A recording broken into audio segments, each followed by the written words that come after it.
బెదిరిపోయిందంటే ఆమె మునిగింది కాబట్టి నన్ను కూడా ముంచాను. ఆ తర్వాత మన పిల్లలు ఆ బకెట్లు తీసుకుని దగ్గర దగ్గర ఒక 150 బకెట్లు తోడు పడేశారు. అప్పుడు కానీ సరిపోయింది. యెహెజ్కేలు గ్రంథం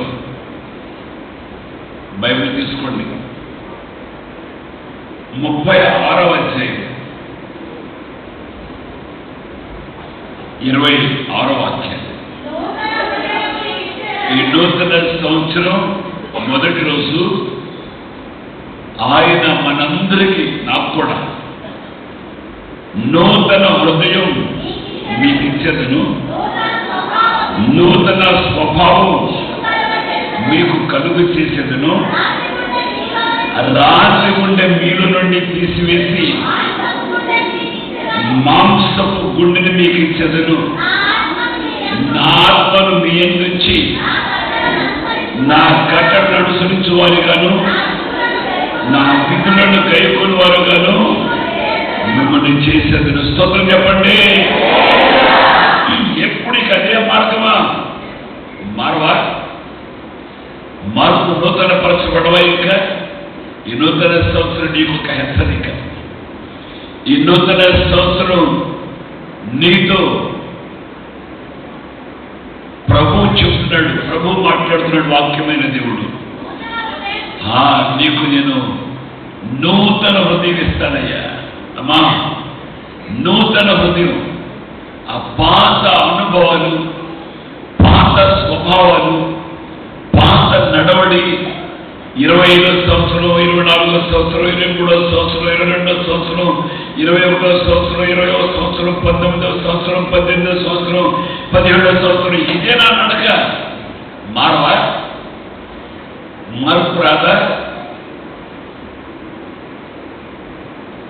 మందిరానికి రావచ్చు, వాక్యం వినొచ్చు, ఈ మందిరంలో పరిచర్య చురుగ్గా చేయొచ్చు, కాను కూడా దండిగా ఇవ్వచ్చు. నీ స్వభావం మారాలి.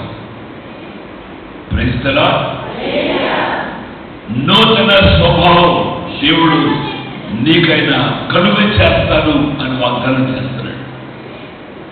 26వ వాక్యంలో నూతన హృదయం, నూతన స్వభావం రాతి ఉండే నీరు నుండి తీసివేసి, ఎంతకాలం ఆ కఠిన హృదయం, ఎంతకాలం మార్పు లేని జీవితం, మార్పు లేని జీవితం ఎంతకాలం? ఒకసారి ఆలోచించమ్మా. నీకంటే వెనకొచ్చిన వాళ్ళు దేవుని వాక్యానికి లోబడి నూతన జన్మానుభవం పొందుతారు. అక్కడ హైదరాబాద్ నుంచి వచ్చిందంట ఒక ఆవిడ, హైదరాబాద్ నుంచి. నాకు కూడా తెలియదు. అయ్యా, ఆరాధన జరుగుతుందని, మీ ప్రార్థనా మందిరంలో క్రమంగా ఉంటుందని, ఆరాధన ఆశీర్వాదకరంగా ఉంటుందని మా బంధువులు చెప్పారయ్యా. మా బంధువులందరూ హిందువులే, ఎవరు మా మందిరానికి రాలేదు. ఈరోజు నేను చూడడానికే వచ్చాను. గుడివాళ్ళ ఆరాధన ఎక్కడ జరుగుతుంది బాగంటే పలానా వస్తున్న మందిరానికి పో, అక్కడ భాష బాగా చెప్తారని చెప్పిందంట. హైదరాబాద్ నుంచి వచ్చారు. రాత్రి నేను పడుకోకుండా మందిరానికి వచ్చాను. వాక్యం వినింది. వాక్యం విన్న తర్వాత నా దగ్గరికి వచ్చి, అన్న మాది హైదరాబాదు, మేము హైదరాబాద్లో ఉంటాం, నేను బాప్తిసం పొందాలనుకుంటున్నాను, మరి బాప్తిసం మీరు నాకు ఇస్తారా అని అడిగితే, ఇంకేం తల్లి బాప్తిసం ఇంకేమన్నా, హైదరాబాద్ కదా, మీరు హైదరాబాద్లో ఆ పాస్టర్ గారితో బాప్తిసం పొందొచ్చు కదంటే, లేదయ్యా. ఎందుకు? నేను వాక్యం వింటున్నంతసేపు మనం చూశానయ్యా, మీ ముఖాన్ని చూశానయ్యా, మీతో బాప్తిసం పొందాలని నా హృదయం ప్రేరేపించిందయ్యా, బాప్తిసం ఇస్తారా నాకు అని అడిగింది. అమ్మ, తప్పకుండా ఇస్తానమ్మా, ఇంట్లో అప్పుడప్పుడు వచ్చి వాక్యం విని రక్షణ పొందుతున్నారే, ఎంతకాలం అమ్మ వాయిదాలు వేస్తావు, ఎంతకాలం అమ్మ పాత చింతకాయ పచ్చడి, ఎంతకాలం అమ్మ అదే మార్గం. హృదయం నూతన పరచబడాలి. హృదయం హృదయంలో ఉన్న ఆలోచనలు నూతనపరచబడాలి, స్వభావం నూతనపరచబడాలి. ఎంతసేపు పాత అలవాట్లకి, పాత పద్ధతులే, పాత నడవడే, పాత పడకి మార్పు రావాలి. తమ్ముళ్ళు, మీకు కూడా చెప్తున్నాను, నూతన స్వభావం దేవుడు మీకు కలుగు చేయాలి. రాతి గుండె తీసిపడేసి ఆయన మాంసపు గుండెను మీకు ఇస్తాడు. Praise the lord. హల్లెలూయా. సౌలు దైవజనుడు సమూయేలు దగ్గరికి వెళ్ళాడు. ఒకసారి సౌలు దైవజనుడు సమూయేలు దగ్గరికి వెళ్ళాడు. ఇది గాడిదలు పోయింది తెలుసుకుందామని. గాడిదలు పోయింది తెలుసుకుందాం, ఆయన సకినం చెప్తాడేమో, గాడిదలు పోయింది చెప్తాడేమో. ఆ పనివాడు చెప్పాడు, దీర్ఘదర్శకుడు ఉన్నాడు ఇక్కడ, ఆయన దగ్గరికి వెళ్తే మనం ఎటు వెళ్ళవలసింది తిరుగుతాడు, పెడదామంటే వెళ్ళారు. నా దగ్గర డబ్బులు లేవంటే, నా దగ్గర పోతలో వెండుందలే, దైవజనుడు తిందాం వెళ్ళారు. దైవజనుడు సౌలుతో మాట్లాడాడు, సమూయేలు మాట్లాడి పంపేటప్పుడు ఒక మాట చెప్పాడు, నువ్వు మార్గంలో వెళుతూ ఉండగానే క్రొత్త మనస్సు నీకు వస్తుంది. ఆమేన్. సమూయేలు మొదటి గ్రంథం చదవాలి, ఒక్కసారి బైబిల్ తెరిచి. సమూయేలు మొదటి గ్రంథం 10వ అధ్యాయం. సమూయేలు మొదటి గ్రంథం 10వ అధ్యాయం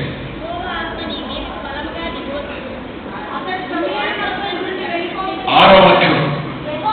యెహోవా ఆత్మ నీ మీదికి బలముగా దిగివచ్చును, నీవు వారితో కలిసి ప్రయత్నం చేస్తుండగా నీకు క్రొత్త మనస్సు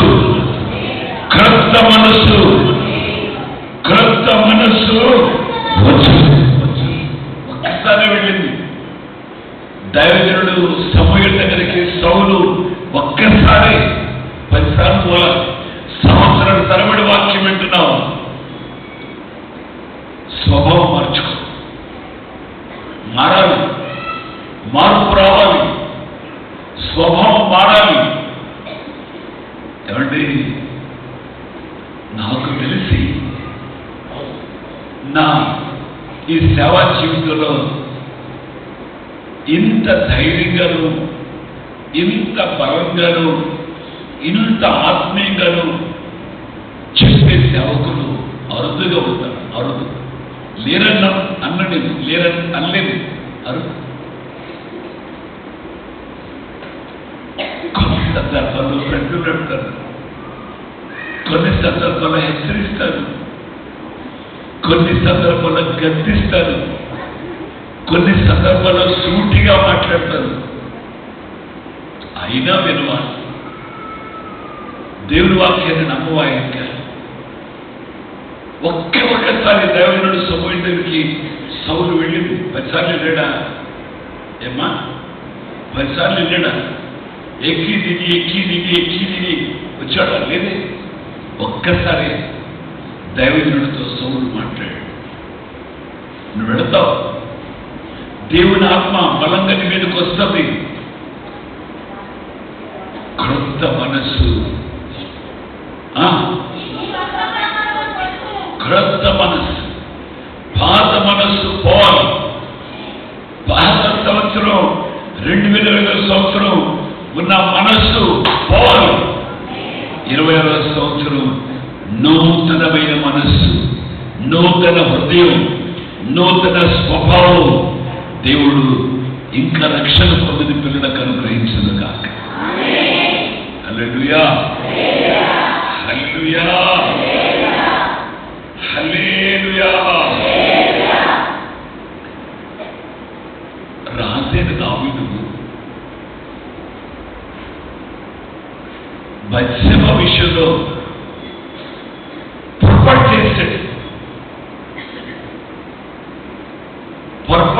జరిగిపోయింది, పొరపాటు జరిగిపోయింది. దావీదు ఎవరి దావీదంటే దేవుని చిత్తానుసారమైన అతడు నా చిత్తానుసారమైన మనస్సు కలిగిన వాడు, నా ఇష్టం అంతా నెరవేర్చేవాడు, నేను కోరుకున్నవాడు. దావీదు గురించి దేవుడు ఎట్లాంటి మాటలు మాట్లాడాడు. సమూయేలు 2వ గ్రంథం 11వ అధ్యాయంలో, అది వసంతకాలం, రాజులు యుద్ధాలకు వెళ్ళే సమయం. అది వసంతకాలం, యుద్ధానికి వెళ్ళే సమయంలో మిద్దెక్కాడు. అంతేనా? 2వ గ్రంథమేనా? 11వ అధ్యాయం. మిద్దెక్కాడు. ఏం చూశాడో, ఏం మహానుభావుడు ఏం చేశాడు? బురదలో పడ్డాడు. చీకటగల దొంగ ఊబిలో పడిపోయాడు. చీకటగల దొంగ ఊబిలో తెగబడిపోయాడు. అక్కడి నుంచి రావడం కష్టం. రాలేకపోయిన సమయంలో మహిమగల దేవుడు బయటకు తీసుకొచ్చాడు. అప్పుడు ఒక కీర్తన రాజైన దావీదు రాస్తూ ఆ కీర్తనలో ఒక చక్కటి మాటని ఉపయోగించాడు. చదువుదాం. 51వ కీర్తన 10వ అధ్యాయం. దేవా, నా యందు శుద్ధ హృదయం కలుగు చేయము, నా అంతరంగంలో. ఇది చంచలమైన మనసు కాదు. కాసేపు అటు, కాసేపు ఇటు, కాసేపు అటు, కాసేపు ఇది, కాసేపు అది కాదు కాదు కాదు. కుదరలేని మనసు కాదు. కాసేపు పాత స్నేహితులు, కాసేపు పాత అలవాట్లు, అబ్బే వాక్యం విన్న తర్వాత అబ్బే పాత స్నేహాన్ని విడిచిపెట్టేస్తే, పాత స్వభావం బాలేదు, గుడి తుమ్మంత ఆటవాల్సి ఇది మర్చిపోయి మళ్ళా పాత అనుకోవాలి. రాజైన దావీదు అంటాడు, దేవా, నా యందు శుద్ధ హృదయం కలుగు చేయి, నా అంతరంగంలో స్థిరమైన మనస్సు నూతనముగా పుట్టించు. హల్లెలూయా. ఒక తీర్మానం చేయలేవా ప్రభు దగ్గర? ఈ నూతన సంవత్సరం ఒక తీర్మానం చేయలేవా? నీ అంతరంగమందు ఆయన నూతనమైనటువంటి స్వభావాన్ని కలుగు చేయనుగాక. నీ మనస్సు మారి రూపాంతరం కావాలి. Praise the lord. రోమపత్రికలో ఏం చెప్పాలని ఆలోచిస్తా కూర్చున్నా. బైబిల్ చదువుతున్నా, మీరు వస్తున్నారు, ప్రార్థన చేస్తున్నా. మీరు వచ్చినప్పుడు బైబిల్ తీసుకోవాలని పట్టి పెడుతున్నా. మళ్ళీ మీరు వచ్చేసిన తర్వాత బైబిల్ నేను చదువుతూ ఉన్నా. పెన్ను కూడా తెచ్చుకోలేదు, నోట్ చేసుకోవడానికి పెన్ను కూడా తెచ్చుకోవాలి. హర్షాన్ని పెన్ను అడిగి, హర్షాన్ని నువ్వు ఇచ్చిందేగా, నేను పెన్ను కూడా తెచ్చుకోను.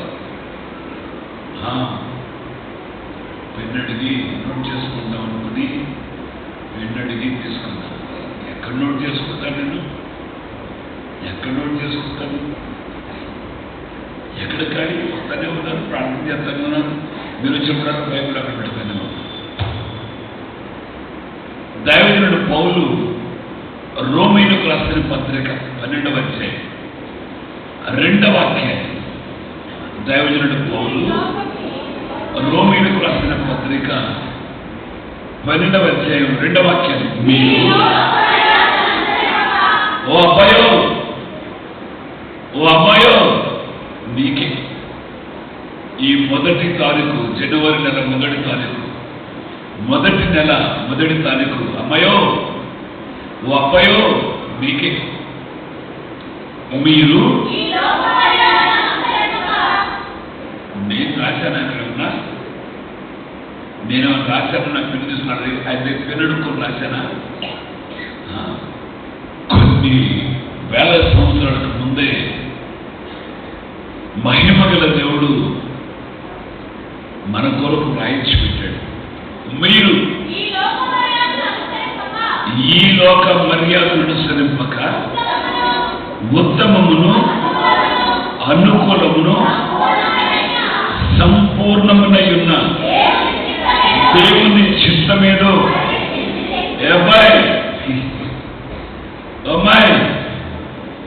దేవుని చిత్రాలు తెలుసుకో, కొంచెం పరీక్షించు.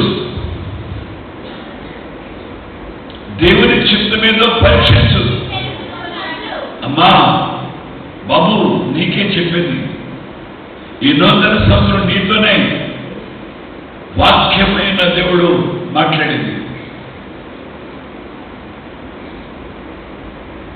సంపూర్ణమునయున్న దేవుని చిత్తం ఏదో పరీక్షించి తెలుసుకున్నట్లు మనసు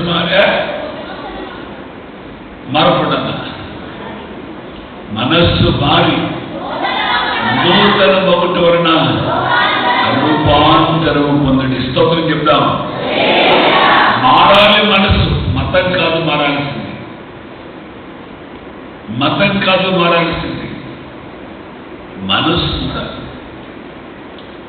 మార్పు రావాలి, మారు మనస్సు రావాలి.